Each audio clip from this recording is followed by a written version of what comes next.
Yo, welcome to Sig Slayers, the comic interview show, period. I'm Mike the Sig Slayer, chilling with Mark the Honorable Villain. What up, fam? What's up, Mike? We got a classic creator with us today. He's been a constant in the media that I grew up on. Let him know who we got, man. That is right, we have editor and comic creator Bill Morrison joining us. But before we chat with Bill, please like, subscribe, hit the notification bell, and please comment. All right, our next guest is the co-founder of Bongo Comics. That's the Simpsons, Futurama, Roswell, Little Green Man. Ladies and gentlemen of the Stash Land, we bring to you writer and comic artist Bill Morrison. How you doing, Bill?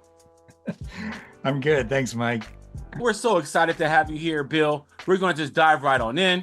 All right, since it's your first time, Bill, join us in the show, we normally ask your comic book origin story, but we know you have a diverse career in multimedia, but we want to get there, but we want to ask, how did you get your first job making comics?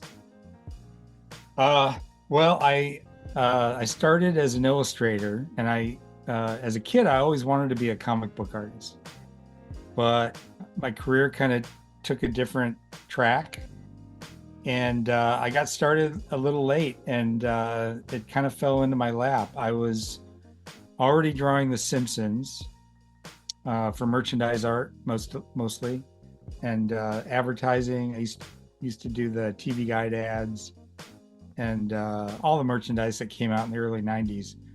But one of the things I worked on was a magazine called Simpsons Illustrated. And in that magazine, there was a comic section. So the first issue, we were working on that. It was me, Steve and Cindy Vance, Matt Groening, a couple of other people. And I think I had already done some spot art for the magazine for the first issue. And Steve called me one day and he said, "Hey, I have a script here for a short comic strip. Would you like to do it?" And I was like, "You got to be kidding me. This is my dream. It's what I've always wanted to do. I've never had the opportunity to actually do a comic. And this was it." I mean, it was short. It was like maybe the equivalent of a page in a comic book, so like maybe 5-6 panels. But I had so much fun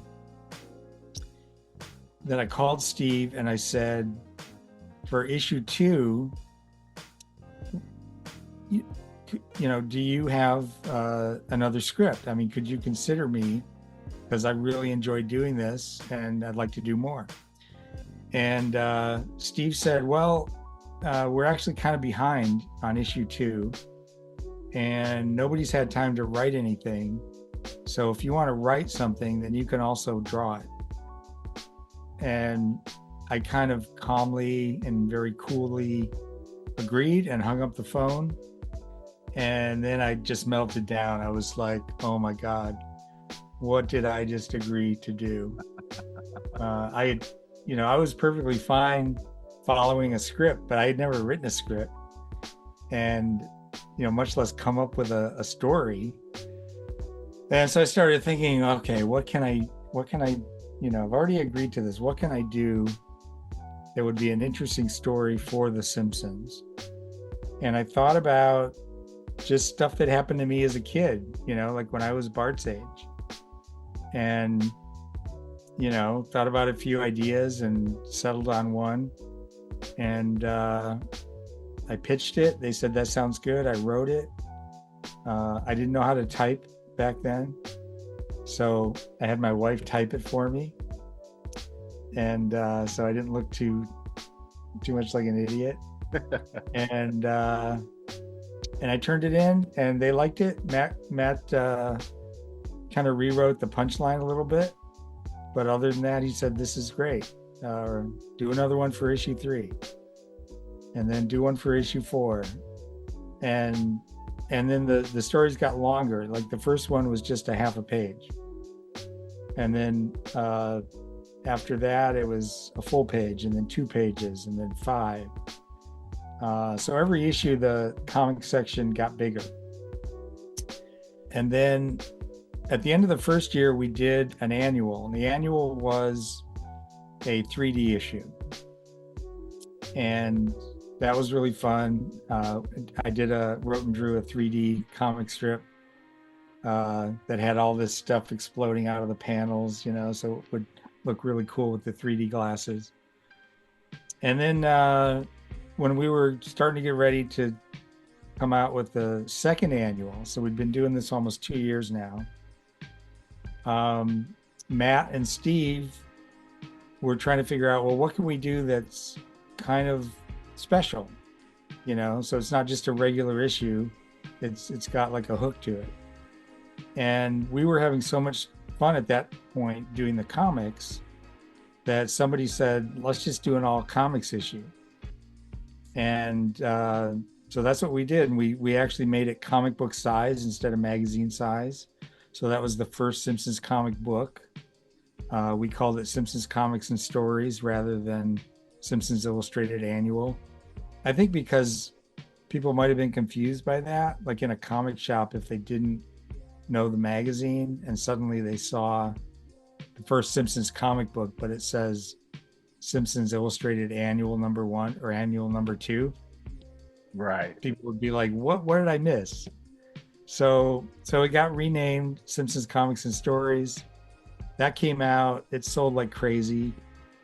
Yeah. And that's what gave Matt Groening the confidence to start Bongo. Bill, I wanted to ask a little bit about the illustration. We're going to your time before comics. You worked for Disney. What did you do for Disney, and how did you get started in that line of work? Well, I actually didn't work for Disney directly. I worked for an illustration studio, and we were like contract artists. They contracted us per job to do illustration. I actually got my start in Hollywood doing movie posters, but nothing animated. Actually, I did one really cheesy sci-fi fantasy kind of I think it was called Wizards of the Lost Kingdom. And the painting was really bad because I was just making everything up. I didn't have any photo reference. But I did like horror movie posters and comedies and all kinds of things. Then I went to work with David Willardson. And for Dave, working in his studio, I was doing all kinds of stuff, general advertising, product illustration, things like that, package design, all kinds of things. And one of the jobs that came into the studio was from Disney, and it was to do the teaser poster for Cinderella, which they were re-releasing back into theaters, because they used to do that like every 10 years. They would bring, even in the video age, they would bring films into theaters for a theatrical run, and then they would put it out on video. From the vault, right? Yeah, from the vault. So I did the teaser for Cinderella. I did a like what they'd call a main poster for Cinderella. So I did 2 for Cinderella. Disney liked what I was doing. They liked the stuff that was coming out of our studio. And so then it was like a steady stream. Back then they would release like maybe 2 classic films per year back into theaters, and then have a brand new one. Mm-hmm. So the new ones that I did were Oliver and Company, The Little Mermaid, Rescuers Down Under, Prince and the Pauper. I did a Roger Rabbit short poster called Roller Coaster Rabbit. But then I got to do all the classic stuff. So I did Peter Pan, Bambi, Robin Hood, Jungle Book, Lady and the Tramp, all kinds of the ones that I grew up with. Okay. How did that work experience parlay to your first interaction with Matt Groening and working on The Simpsons? Well, my first interaction with Matt was actually when I was doing the horror movie posters and other things. at my first job in Hollywood. That was before the Simpsons were created, and Matt was just a struggling cartoonist. And to make extra money, he would write copy lines for the posters. So he would write like the taglines. Right. And so I got to know him a little bit that way. And it was because of that connection that when the Simpsons started, I was recruited to start drawing the characters for merchandise. Okay, I got to ask this question. You're close enough to the Simpsons. You might know this, you might not. I mean, is there a secret behind all these predictions they have? Are you amazed by these predictions and the Are you part of the accuracy of it? Illuminati? Like, are you shocked by all this when you see it happen? The only thing that shocks me anymore is when I go to a convention and nobody asks me that question. I get asked that question all the time. And if I don't get asked that question by at least one person, I'm like, wait, what's wrong? Something's going on. No, it's crazy, isn't it? Yeah. And it keeps happening. Yeah. But I've talked to some of the writers and they just shake their head. They're like, I don't know, man. We're just Lucky guess. It's like they're oracles or something, man. yeah. I know. All right, Bill. You're one of the co-founders of Bongo Comics. Can you tell us what it's like starting a comic publishing line from the ground up?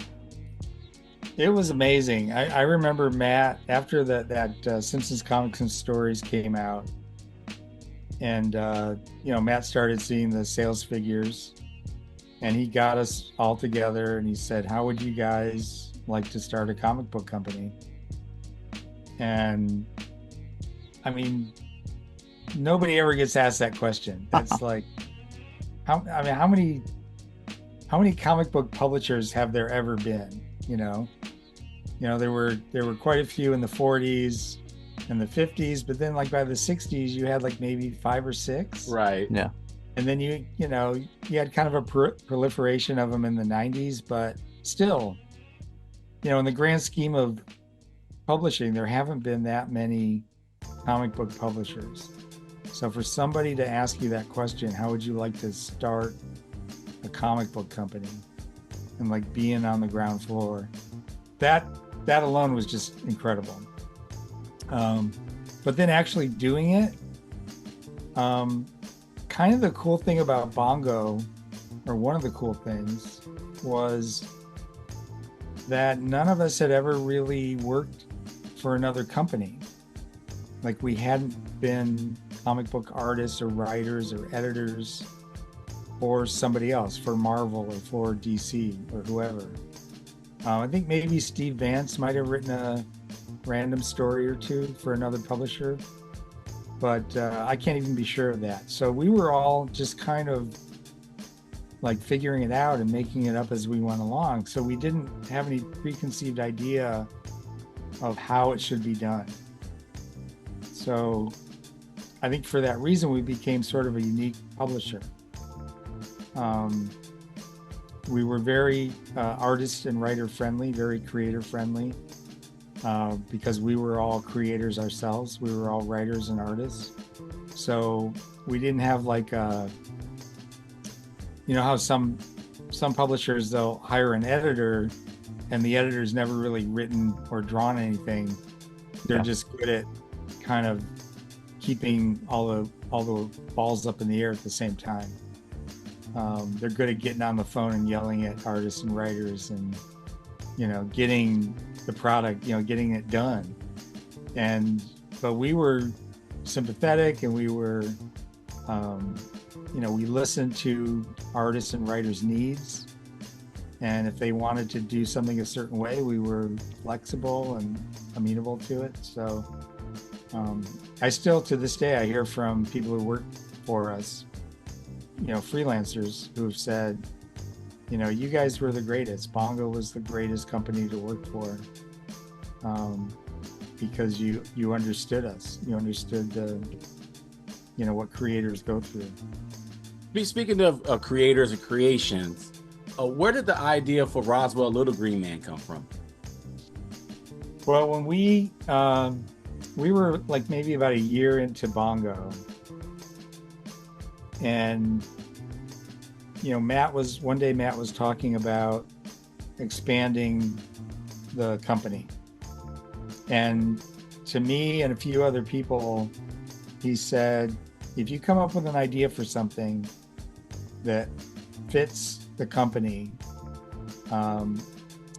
let me know, pitch it to me. And if it seems good, and if it seems like, it's kind of in line with what Bongo is doing, then we'll do it. And it'll be creator owned. So you'll own it, but you'll publish it with Bongo. You'll get a page rate, etc. And so I had that in my head for a couple of years. And enough time went by that I kind of started getting panicked and thinking, I'm blowing this. Like I got to come up with something. Matt's given me this amazing opportunity to do my own comic with very little risk, and also a comic that I'll own. It's going to be my property, my intellectual property. But I wasn't coming up with anything, and I just kept thinking, man, you're going to blow this. Enough time's going to go by that Matt's going to say, yeah, well, things have changed, and we're not doing that now. So I was reading a book on the Roswell UFO incident, and had that in the back of my mind. Man, you got to come up with an idea. So while I'm reading the book, I got to this part where they were talking about some of the eyewitnesses to the actual event. And there was a woman, I think she was an army nurse, who said that when they brought the debris and everything back from the crash site out in the desert in New Mexico, they brought it back to the army base in Roswell. She said they had like these body bags in the back of a truck, these like small little body bags that supposedly the aliens were in.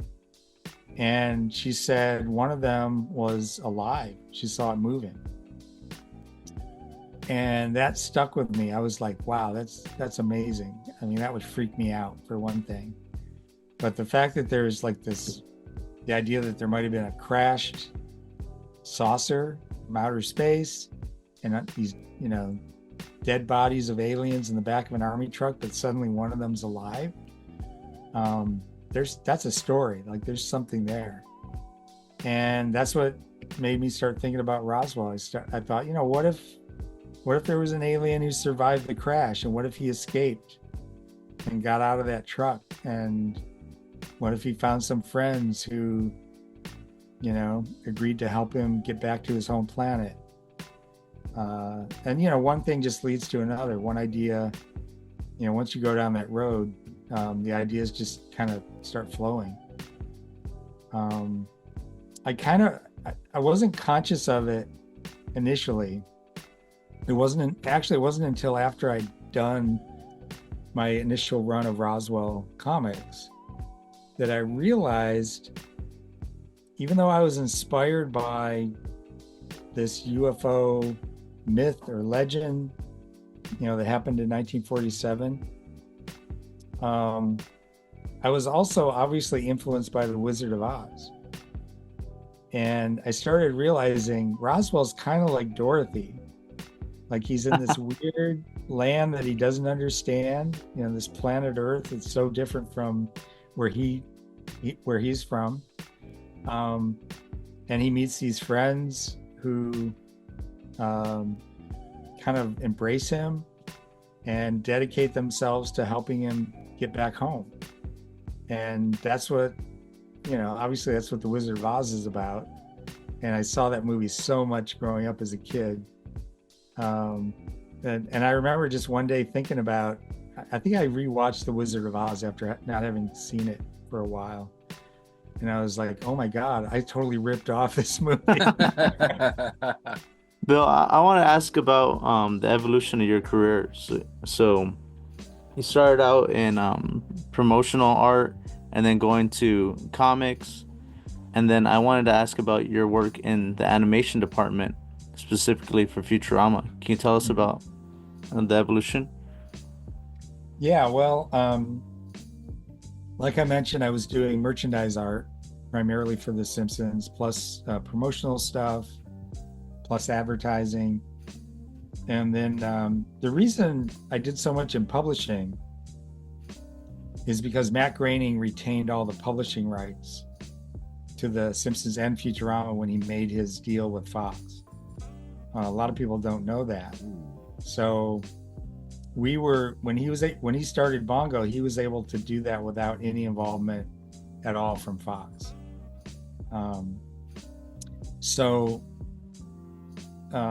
After Steve and Cindy left Bongo, they left after the first year, and I became editor. I was pretty much running the creative aspects of Bongo, and so I had an office, and I was like right downstairs from Matt Groening's office, and Matt knew what I was capable of artistically, and one day he came down to my office and he said, I've been working on this idea for a new TV show, and I was wondering if you could maybe spend some time at my studio after hours and help me visualize the characters and the environment, etc.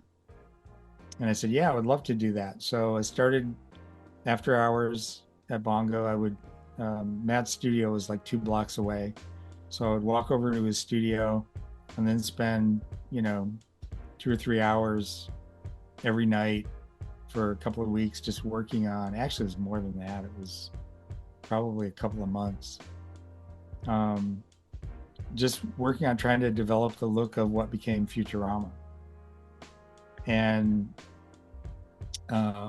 after we developed the pitch, basically Matt needed artwork that he could take into Fox or whoever he was going to pitch the show to and show them what the show was going to look like, show them the characters, show them the environments, etc.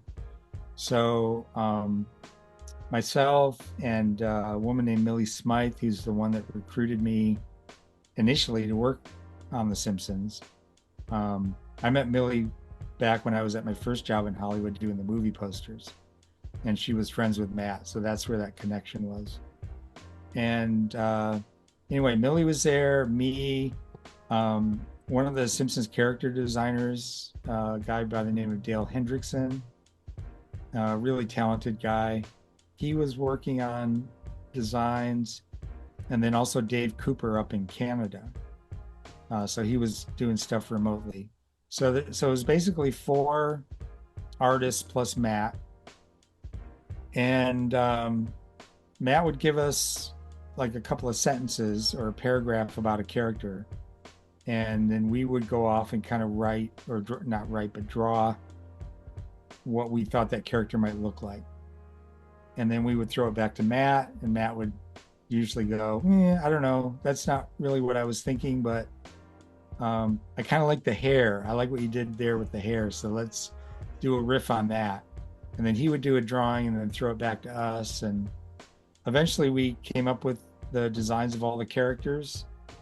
We created art boards that he could take into the pitch. And then my work on Futurama was done for the time being. So I went back to just focusing solely on Bongo. And Matt sold the show to Fox, and they put him up in an office in West Hollywood, or West LA rather. And when they did that, they gave him a floor of the Fox Sports Building. They gave him like a full floor. And Matt said, is there enough room for Bongo to be there? Because I want them to be close at hand. I don't want to have to drive across town every time I need to meet with the people at Bongo.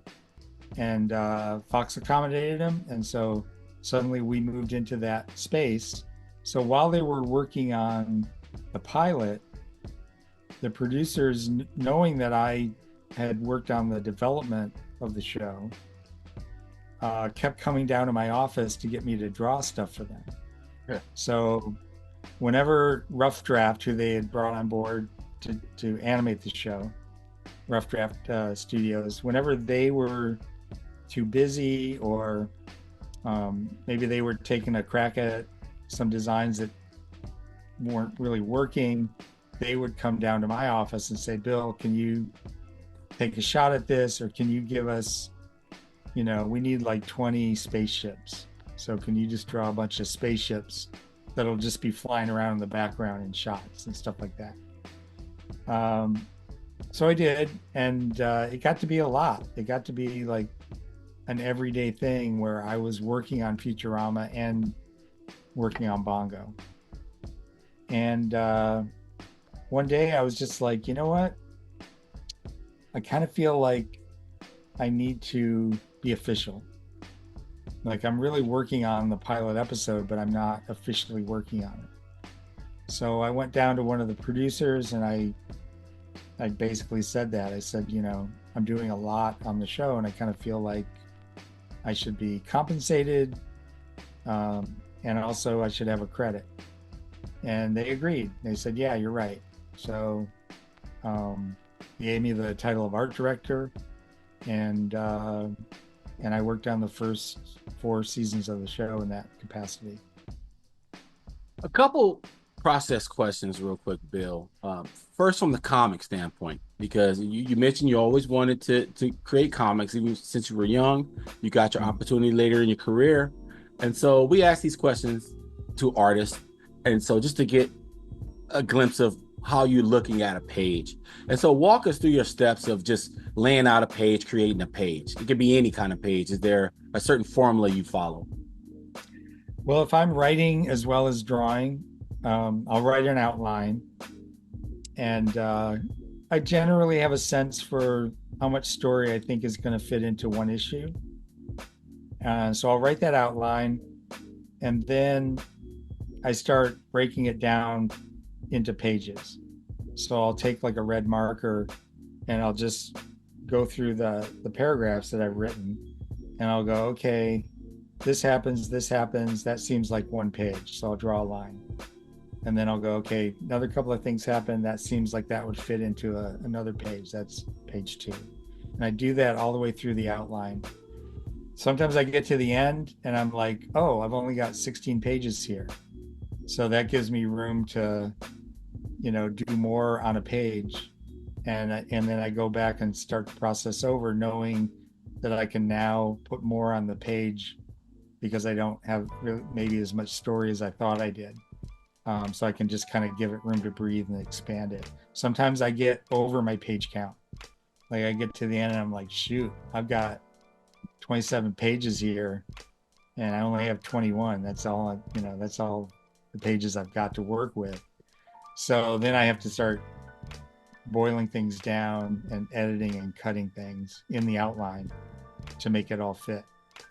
So once I do that, then I just start laying out panel by panel what I think is going to work. Now this is if I'm drawing it myself. Right. If I'm writing it for somebody else to draw, this is the point at which I'll write a full script. So I'll write page 1, panel 1, page 1, panel 2, and I'll just break it down that way so that I give the artist a full script to work with and they know exactly what has to be in every panel. If I'm doing it myself, I do it more kind of the Marvel method. So I just start drawing it. I'll draw out what I know is what needs to be on page 1 from the way I've broken down my outline. And there's a little bit of give and take in that process, because I might at some point go, you know what, I really need a reaction shot here. So I'm going to add an extra panel after this character delivers this line. I need to have a panel where this other character reacts to what that guy just said. So there's a little bit of creative editing that happens there, just visually. And then I go in and dialogue it the same way Stan Lee would dialogue Jack Kirby job or Steve Ditko job or John Romita, whoever. So that's basically how I work. Like I said, it's always different depending on whether I'm doing it all myself or if I'm working with a collaborator.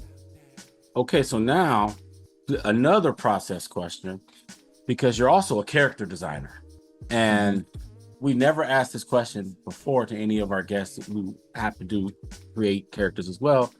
So I'm going to ask you for the first time, what is the most challenging thing about character design?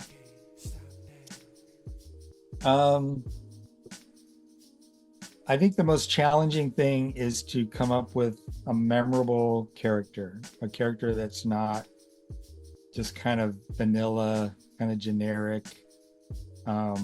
You want a character that people are going to recognize. One of the tenets of character design, and I teach a class in it, so this is one of the things I teach, is you have the character has to work in silhouette. So if you have just the character in silhouette, no details, it's just a black figure, black shape, it's got to be instantly recognizable from that silhouette. And if you look at any of the classic characters, the characters that are world renowned, look at Mickey Mouse. Think of Mickey Mouse's silhouette. That was the first character I thought of when you said that. But it works. Look at Bart Simpson's head. Yeah. Look at his hair shape. Look at Homer with those two loops of hair on the top. All of those things that make the character unique, have to work in silhouette. And once they do, like if I'm designing a character and I put them in silhouette and they're still kind of, lackluster, then I think, what do I got to give that character? What do I have to add to the costume or the hair or whatever to make that character more memorable? And if you look at Bender, he's got the single antenna coming off the top of his head. There's no other character in Futurama that has that. Now, there are other robots that have antenna, but they might have two coming out of the sides of their heads, like Calculon, or, they're coming out at odd angles, or there's, two coming out of the top of the head, but not one. So it's making that character unique so that even in a crowd, like if you have a big crowd of characters and you're just seeing the top of that character's head, you can spot who that is. You can go, oh, there's Bart. Bart's in the middle of that crowd. All I can see is the top of his head, but I know that's Bart. So there's that. There's shape language. There's color language. So if you think about villains, a lot of villains have red in their costumes, or they have purple and green. Purple and green. Think about the Green Goblin. Think about the Joker. Purple and green, right? Right. So that's a popular color that you might not, as a reader, that might not register with you. You might not think about the color scheme of a character, but psychologically it works on you. And it doesn't always mean villain. Sometimes it just means danger. Look at The Hulk. Look at Jessica Rabbit in red, all in red. She's not evil, but she's kind of dangerous, and she's sexy. So red can mean sexy, red can mean evil, it can mean dangerous. Look at characters like Jafar in Aladdin. And then shape language. Anything pointy and angular, that's dangerous. Look at all the angles that are in Batman. Look at Jafar. He's full of angles. He's full of like pointy shapes. But then you have characters that are all based on round globe type shapes. Look at Mickey Mouse. Look at Winnie the Pooh. They're friendly. They're happy characters. And then you have like squares. So basically you have three main shapes. So you got squares, you got triangles, and you got circles. So circles are happy, friendly. Squares are steadfast, solid, stubborn, and triangles are pointy, dangerous, edgy. Wow. So when you have those things in your character, psychologically they're registering with your audience, and your audience is, they might do it on a conscious level. They might recognize it, but they don't have to. They might just see those shapes in the design, and it just makes them feel a certain way about the character. So that before that character even opens their mouth, you kind of know what they're about. So your question was, what's the most challenging thing? The most challenging thing is probably just remembering all that stuff while you're designing. Because sometimes you just start drawing what you want to draw, and you're not thinking about the emotional nature of the character. You're not thinking about their personality. So you have to kind of be present and really get into the head of your character. If you're creating a character, or if you're designing a character that's been created by a writer, the writer, like in an animation script, usually when they introduce a character, it's like one sentence or maybe two sentences. And then it's up to the artist to go, okay, based on everything I know about the script and who this character is, I got to come up with what they look like. So that's when you start thinking about all the things. Okay, what do I know about the character? The writers only told me that this character is the villain. So I know it's the villain, but I don't really know if they're supposed to be tall and lanky, or if they're supposed to be, like the Kingpin, really, kind of more short and stocky. So it's up to you as the designer to bring all that to the character and make it work for the audience. I loved hearing this. It was a very big eye opener. Bill, we're on our last question. Is there something that we haven't talked about that you want the fans to know about? Any upcoming appearances? Any new projects you're working on? Well, I did a crowdfunding campaign for Roswell, and that's going to be coming out. All the people that backed it have been very patient. I basically started adding things because the campaign was so successful, and that it made enough money that it allowed me to add kind of extra goodies, like pinups and things like that, and adding color to some things that didn't already have color. So I'm kind of at the tail end of that. It's going to get to the printer soon. And then it'll be out hopefully this summer. So I'm excited about that. The campaign's closed. However, Zoop works with a publisher to get projects into bookstores. So there probably will be a version of the book that we're going to distribute into, if not physical bookstores, then Amazon.com, BarnesandNoble.com. Okay. So people who missed out on the campaign, I'm 99% sure there will be a version that they'll be able to order. Any shows you're going to be doing this spring? Yeah, I got a couple in Michigan coming up. I've got one next week, I think, in Illinois. It's the Midwest Toy and Comic Fest in Springfield, Illinois. So I'll be in my hometown, sort of.